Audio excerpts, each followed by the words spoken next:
So chapter 14, here we are. It's called Here Comes the Bride.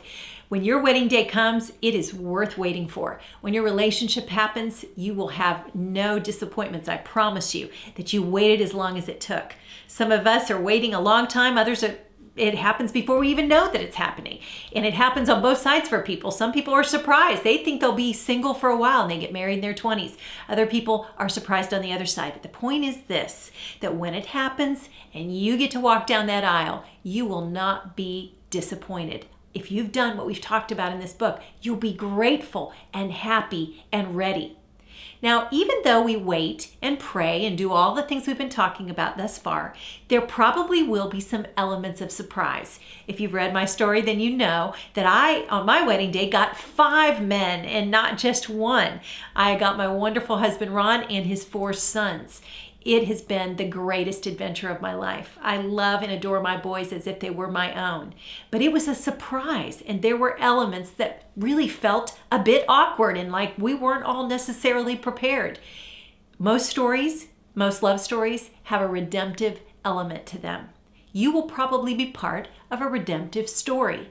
You know, it's funny because all those years I would think, oh, I'm waiting for my husband and I'm dreaming and praying for him. But in reality, I was an answer to his prayer as well. And I came in as a redemptive source for this family who needed someone to step in to an unconventional setup. In fact, 50% of the families that are formed in America now are the result of a remarriage, or as they call it, a recoupling.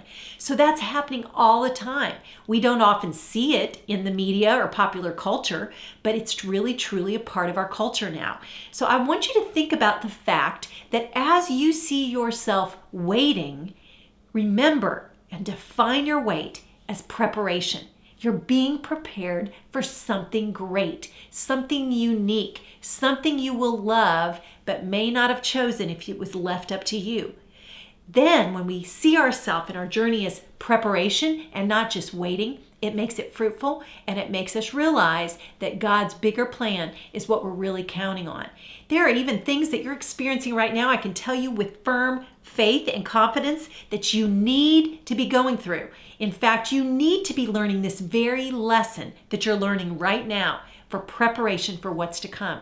Maybe relationally, maybe professionally, but there's a plan and a strategy at work for you and through you. So when we got married, I was so grateful. I would look back on experiences in my life and remember that I had been trained, I had been prepared. My best friend Tony had 10 kids and 7 of them were boys. Well, that's how God was using her family to prepare me for raising boys. All kinds of surprises, gifts that are ready for you even now. So think about that and be confident in your preparation. It'll bring joy to the journey and it'll help you hold on and hang on till it comes. Subscribe to my channel by clicking the button below or click the link above and the description below to stay connected. I look forward to being in touch.